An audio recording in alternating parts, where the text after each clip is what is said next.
श्री शिवाय नमस्तुभ्यम। दोस्तों 7 जनवरी 2025 माघ बुधवार पंचमी तिथि के दिन 7 दूवा और 1 चुटकी हल्दी से कर लेना एक महा उपाय होगी। हर मनोकामना पूरी मिलेगी, सभी दोषों से मुक्ति, इतना धन आएगा कि संभाले नहीं संभलेगा। भगवान भोलेनाथ जी के आशीर्वाद से पूरे साल धन बरसता रहेगा। दोस्तों जैसा कि आप सभी लोग जानते हैं कि 7 जनवरी को माघ बुधवार पंचमी तिथि पड़ेगा है, इसीलिए यह दिन बहुत ही खास है। क्योंकि देखिए दोस्तों, गुरुजी ने कहा है कि जब भी माघ बुधवार पंचमी तिथि पड़े तो आपको सिर्फ और सिर्फ 7 दूर्वा और 1 चुटकी हल्दी वाला उपाय करना चाहिए। यह उपाय इतना खास है कि अगर आपने सही मुहूर्त पर सही क्रिया अनुसार 7 दूर्वा और 1 चुटकी हल्दी वाला उपाय कर लिया, जो प्राचीन काल के समय का महा उपाय है, तो मान के चलिए दोस्तों, भगवान भोलेनाथ जी के आशीर्वाद से आपके जीवन का कितना ही बड़ा दुख हो, उससे आपको मुक्ति मिल जाएगी। आपकी कोई भी मनोकामना हो, मान लीजिए आप नौकरी की तैयारी कर रहे थे, आपकी नौकरी लग जाएगी। आपका बंद पड़ा व्यापार चल पड़ेगा। जिस सरकारी आपको नौकरी कर रहे थे, आपको सबसे पहले मिलिएगा। आपकी तैयारी कर रहे थे, बीमारी से आप बहुत दिनों से परेशान थे, उस बीमारी से आपको मुक्ति मिल जाएगी। आपके जीवन में धन आना शुरू हो जाएगा। आपके जीवन में धन आने के सारे रास्ते खुल जाएंगे और मान के चलिए दोस्तों, फिर आपको किसी भी प्रकार की परेशानी का सामना नहीं करना पड़ेगा। इसीलिए दोस्तों, इस दिन आप लोगों को इस वाले उपाय को जरूर कर लेना है। भले ही आपने पूरे साल भर इस उपाय को ना किया हो, पर अगर आपने इस माघ बुधवार पंचमी तिथि के दिन अगर इस वाले उपाय को कर लिया, तो आपको इस उपाय को करने का वो फल मिलेगा जिसकी आपने कभी कल्पना भी नहीं करी होगी। इसीलिए आप लोग इस 7 दूर्वा और 1 चुटकी हल्दी वाले उपाय को एक बार जरूर कर लेना, ताकि आप लोगों के हाथ से यह मौका ना जा सके और आपको इस उपाय को करने का फल मिल सके। दोस्तों, यह उपाय पंडित जी ने अपनी अभी की ही शिव महापुराण की कथा में बताया है। जो इस उपाय को आज हम आपको बहुत अच्छे से समझाने वाले हैं। इस वीडियो को देखने के बाद इस उपाय को समझने के लिए आपको कोई और वीडियो को देखने की जरूरत नहीं पड़ेगी। तो चलिए दोस्तों, उपाय को शुरू करते हैं। उससे पहले हे भगवान भोलेनाथ, आपके इस वीडियो को जो भी लाइक और चैनल को सब्सक्राइब करे, उसके जीवन में कभी दुख दर्द मत आने देना। साथ ही साथ कमेंट बॉक्स में 5 ओम नमः शिवाय जरूर लिखें, ताकि भगवान भोलेनाथ जी की कृपा आप सभी को प्राप्त हो सके। इसी के साथ में आप सभी को बता दूं कि आप लोग वीडियो को पूरा नहीं देखते हो, काट काट कर देखते हो और गलत गलत उपाय को कर लेते हो, तो आपसे निवेदन है कि वीडियो को पूरा जरूर देखें। देखिए दोस्तों, यह माघ बुधवार पंचमी तिथि का दिन, यह इतना खास होता है, इतना महत्वपूर्ण होता है।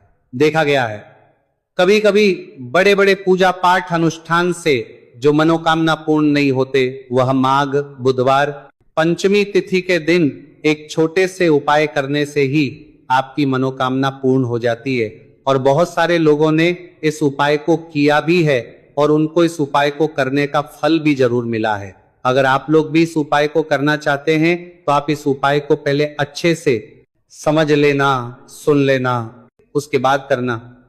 आपको इस उपाय का फल जरूर मिलेगा और इस उपाय को कर लेने से आपके घर में चाहे किसी भी प्रकार की दुख और समस्या क्यों ना चल रही हो, आपको उसका कारण भी नहीं पता है कि भाई यह समस्या किस कारण से चल रही है, उसका कुछ भी कारण हो सकता है।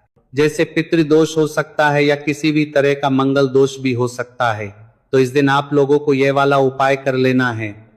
ये एक ऐसा उपाय है जिस उपाय को अगर किसी विशेष दिन पर किया जाए, तो भाई उस विशेष दिन का जो है वह तो हमें मिलता ही मिलता है।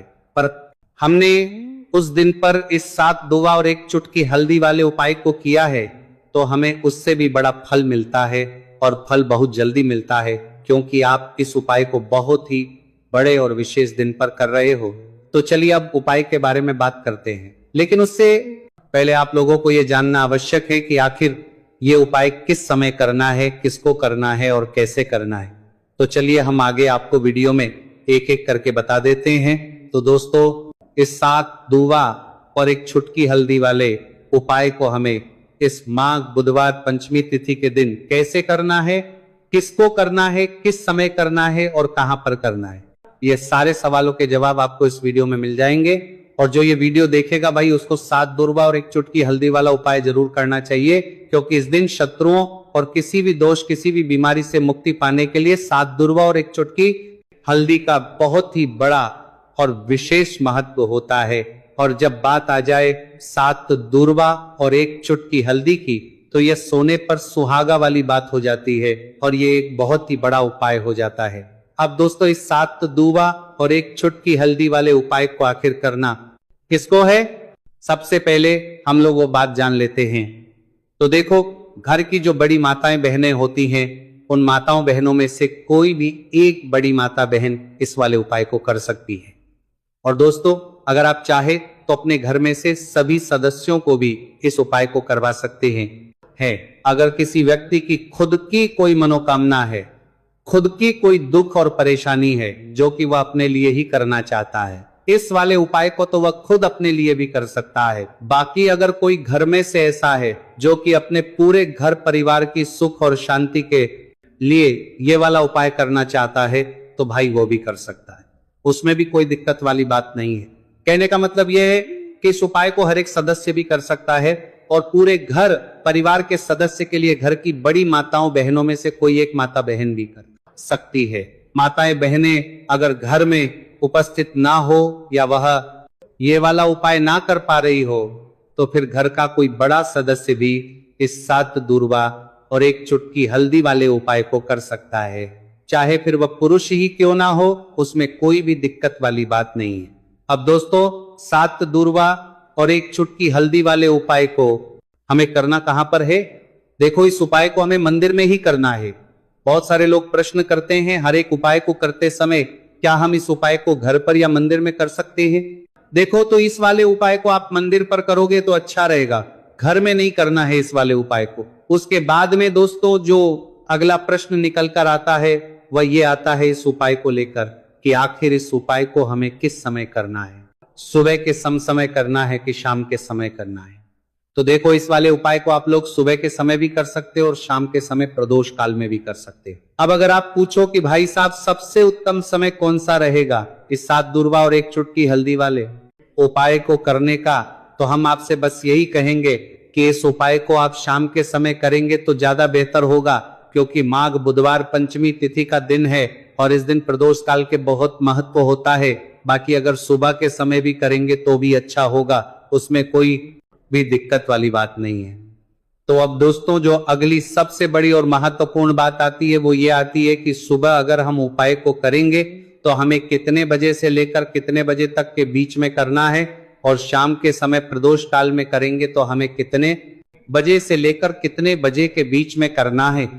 तो देखो, सुबह जितनी जल्दी हो सके आप उपाय को करने की कोशिश करना। बाकी अगर किसी कारणवश लेट भी हो जाओ, थोड़ी देर भी हो जाए तो देखो, सुबह जितनी जल्दी हो सके आप उपाय को करने की कोशिश करना। बाकी अगर किसी कारणवश लेट भी हो जाओ, थोड़ी देर भी हो जाए, तो 10 या 11:00 बजे तक भी आप उपाय कर लेना, पर 12:00 बजे से ज्यादा देर ही ना हो, ठीक है? इस बात का ध्यान रखना।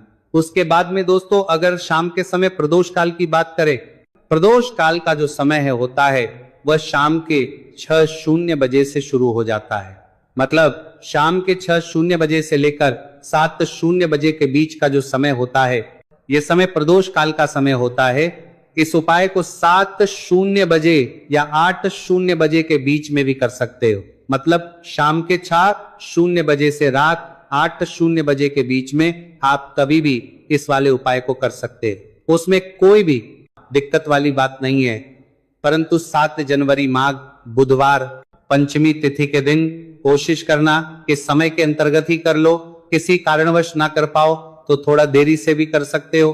तो चलिए, अब हम अपने सबसे पहले उपाय की बात कर लेते हैं। तो इस उपाय को करने के लिए सुबह होने से पहले उठ जाना है। घड़ी मत देखना, जब नींद अपने आप टूट जाए वही समय ठीक होता है। सबसे पहले जमीन पर पैर रखने से पहले मन में बोलना है, आज जो करूंगा वह सिर्फ अपने भाग्य को ठीक करने के लिए करूंगा। फिर बिना किसी से बात किए सीधा रसोई में जाना है। कोई दरवाजा जोर से मत बंद करना, सब कुछ धीरे से करना है। वहां हल्दी का डिब्बा ढूंढना है, जो सबसे कम इस्तेमाल होता है वही असली होता है। उसमें से बस 1 चुटकी निकालनी है, ना ज्यादा ना कम, जितनी उंगलियों में आए उतनी, उससे ज्यादा नहीं। अब एक कटोरी चाहिए, तांबे की हो तो सबसे अच्छा पीतल चलेगा, नहीं तो मिट्टी का छोटा सा प्याला भी चलेगा, लेकिन प्लास्टिक नहीं चलेगा। अब उस हल्दी को उस कटोरी में रखना है, बिना किसी मंत्र, बिना किसी सोच के। बस हल्दी डालते हुए इतना बोलना है, जो पीला है वह उजाला है, मेरे जीवन में अब यही उजाला चाहिए और कुछ नहीं। अब एक सफेद कपड़ा ले लो, रुमाल हो या धोती का किनारा साफ हो, बस इतना जरूरी है। अब चुपचाप घर से बाहर निकल जाना है, किसी से पूछना नहीं, बताना नहीं, सीधे उस जगह जाना है जहां घास उगती हो, कोई मंदिर का पिछवाड़ा, कोई खाली मैदान, कोई तुलसी के पास की मिट्टी, कहीं भी जहां जमीन ने दूर्वा को जन्म दिया हो।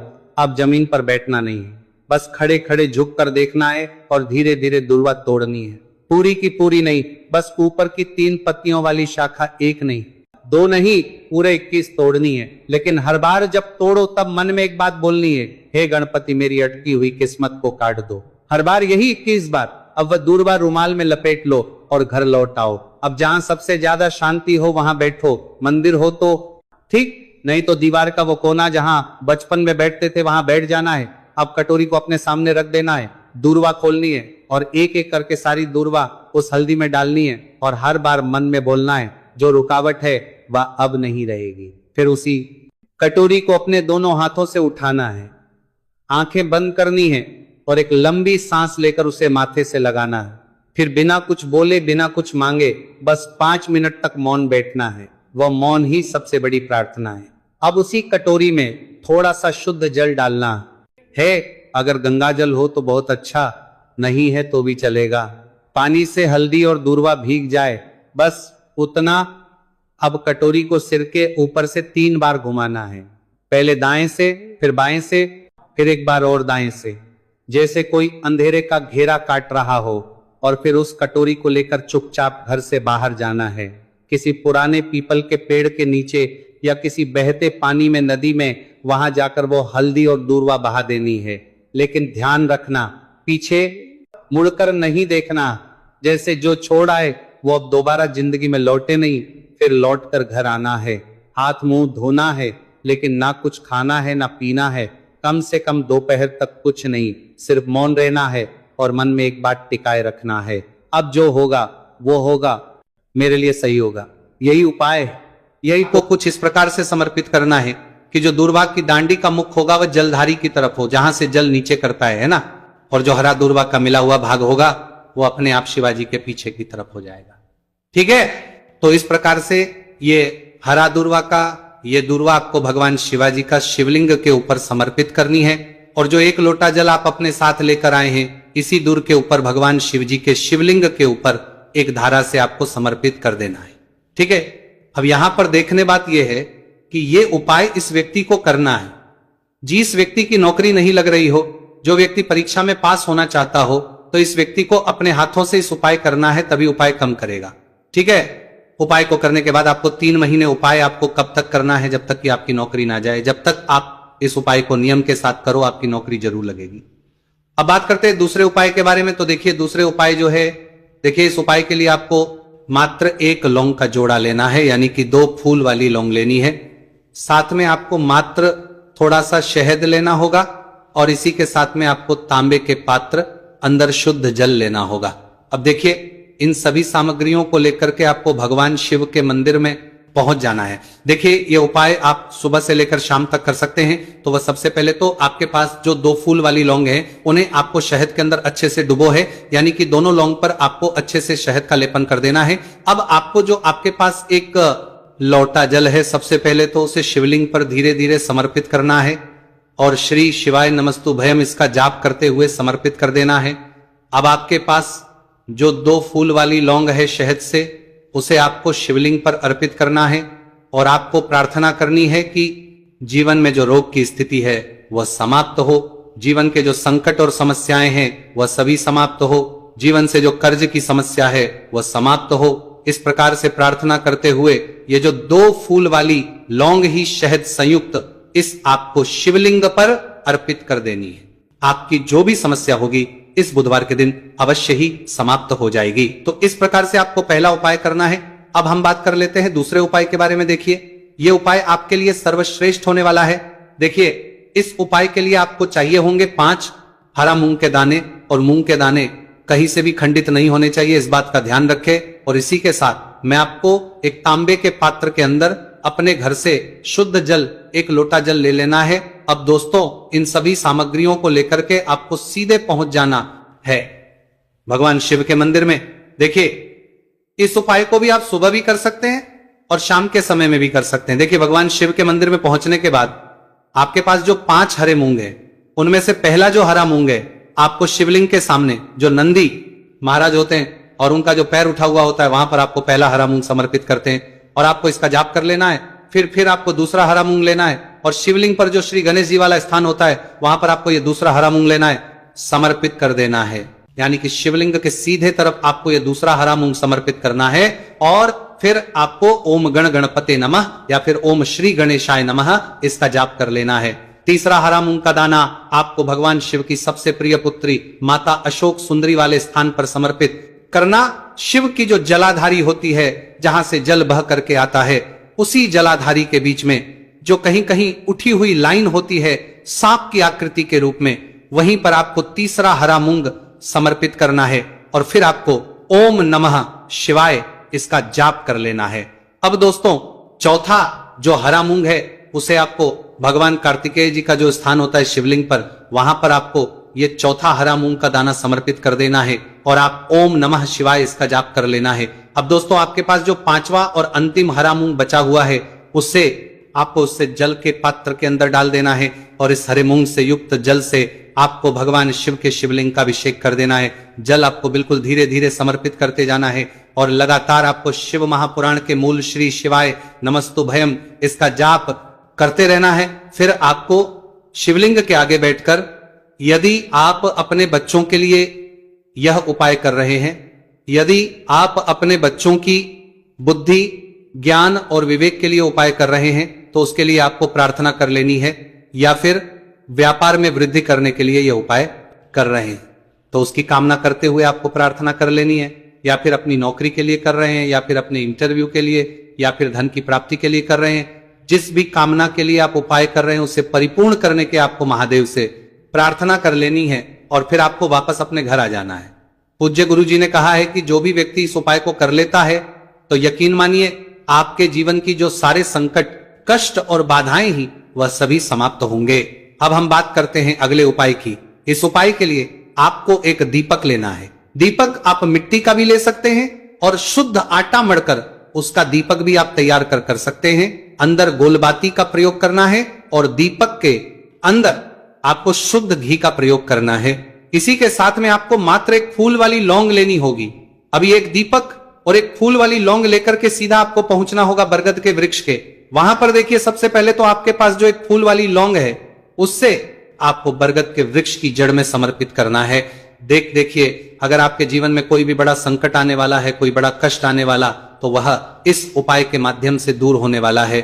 महादेव की विशेष कृपा रहेगी कि जो भी संकट आपके जीवन में आने वाला होगा वह भी दूर हो जाएगा। तो आपको एक लौंग समर्पित करनी है बरगद के वृक्ष की जड़ में, और वहीं पर आपको जो है गोलबाती वाला दीपक जो आप लेकर के गए हैं, उससे भी वहां पर प्रज्वलित कर देना है, वटकेश्वर महादेव का स्मरण करते हुए। देखिए, जब भी आपको जीवन में इस साल लगने लगे कि आपके जीवन में कुछ भी अच्छा नहीं चल रहा है, तब भी आपको इस प्रकार करना है। तो इस प्रकार से आपको यह उपाय करना है।